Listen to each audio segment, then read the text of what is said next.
Welcome back to our channel Chemistry Seva. Today we discuss about a very important chapter 1 topic relative lowering of vapor pressure. इसके पहले भी हमने vapour pressure के बारे में सीखा था। वेपर प्रेशर होता क्या है? तो किसी भी लिक्विड को अगर हम हीट करते हैं तो उसमें से वेपर क्रिएट होता है और उस वेपर के थ्रू उस वाटर या जो भी लिक्विड है उसके सरफेस पे जो डाउनवर्ड एक्स्ट्रा प्रेशर लगता है उसी को हम लोग क्या कहते हैं? Vapour pressure. लेकिन अब नेक्स्ट टाइम क्या है, अपने कोलिगेटिव प्रॉपर्टी में एक टॉपिक आता है relative lowering of vapour pressure, जो कि बेहद इंपॉर्टेंट, और शायद अगर हम इसको एक को समझ जाते हैं तो बाकी के जो भी हैं वो हमारे लिए आसान हो जाएंगे, वो इजी रहेंगे। इसको समझते हैं डायग्राम के थ्रू। हमने यहाँ एक प्योर सॉल्वेंट लिया है। इस प्योर सॉल्वेंट में हम नॉन वॉलेटाइल सॉल्यूट को ऐड कर देते हैं। नॉन वॉलेटाइल सॉल्यूट क्या होता है?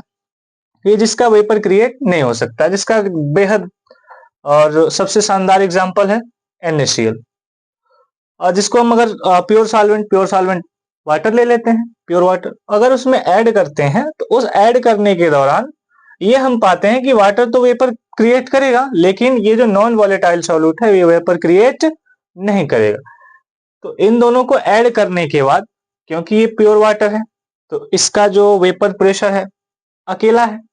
जैसे कि अगर हम कोई रनिंग कर रहे हैं, रनिंग में अलोन केवल बॉडी वेट के साथ रन कर रहे हैं, तो ज्यादा तेज दौड़ेंगे, ज्यादा फास्ट दौड़ेंगे, लेकिन सेम क्राइटेरिया को थोड़ा चेंज कर दे, अपने ऊपर 10 किलो लेके चले। जैसा कि अकेला था, ज्यादा वेपर क्रिएट हो रहा था, तो जितना ज्यादा वेपर क्रिएट होगा उतना ही डाउन यार्ड के प्रेशर लगेगा सरफेस पे, तो उतना ही ज्यादा वेपर प्रेशर भी क्रिएट होगा। नॉन वॉलेटाइल सॉल्यूट जब ऐड किया गया तो एक सॉल्यूशन तैयार हुआ, क्योंकि ये दोनों होमोजेनियस मिक्सचर है, और जो होमोजेनियस मिक्सचर होते हैं वो सॉल्यूशंस कहलाते हैं।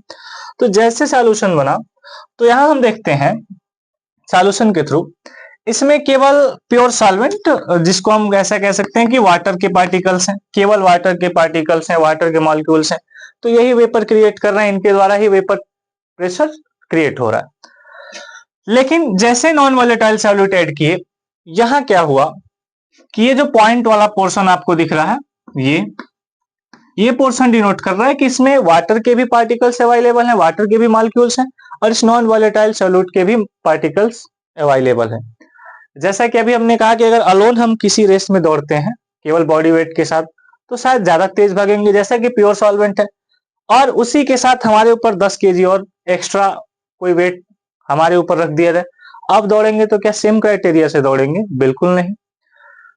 तो प्योर सॉल्वेंट जो था, जितना ज्यादा वेपर बन रहा था उतना ज्यादा वेपर प्रेशर भी क्रिएट हो रहा था।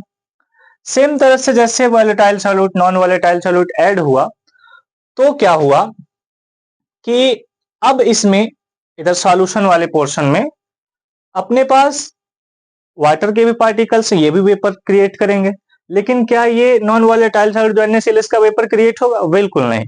अब क्या होगा, इसके वेपर, क्योंकि ये तो उड़ना चाहेगा, लेकिन इसके पार्टिकल्स तो उसके जो वे है उसमें थोड़ा सा स्टॉपेज तो क्रिएट करेंगे ही, तो ये इसके रेफरेंस में ये जो है वेपर थोड़ा कम क्रिएट करेगा, और जब वेपर कम क्रिएट होगा, लेस क्रिएट होगा, तो वेपर प्रेशर भी क्या होगा?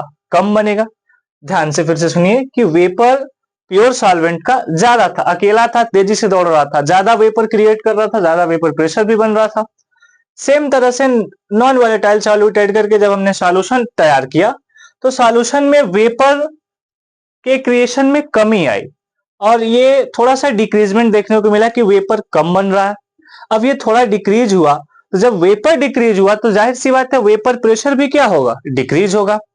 तो एक चीज नोटिस करने वाली चीज इसमें यह है कि हमने देखा जब भी कभी प्योर सॉल्वेंट में नॉन वॉलेटाइल सॉल्यूट ऐड करते हैं, तो ये जो वेपर प्रेशर है, इसके रेफरेंस में वेपर प्रेशर का जो वैल्यू है वो डिक्रीज हो रहा है, और इसी डिक्रीजमेंट को हम कहते हैं relative lowering of vapour pressure. लगभग सबको क्लियर है क्या है? एक बार डेफिनेशन भी रीड कर लेते हैं हम लोग। When a non volatile solute is added to pure solvent, the vapour pressure of the solvent decreases, this decreases in vapor pressure is called relative lowering of vapor pressure.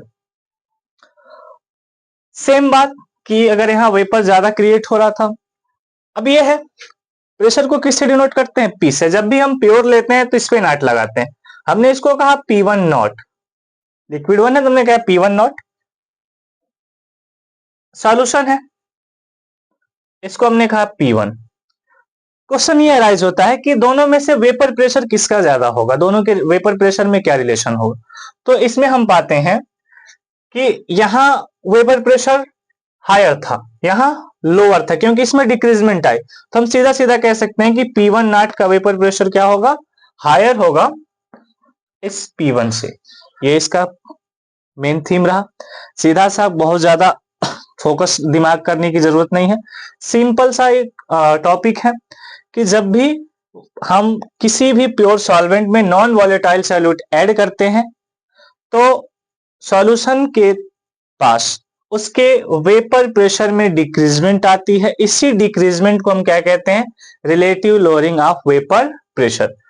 इसको denote कैसे करते हैं, relative lowering of vapour pressure, इसको denote करते हैं अपन delta P1 से। किससे denote करते हैं, डेल्टा P1 से।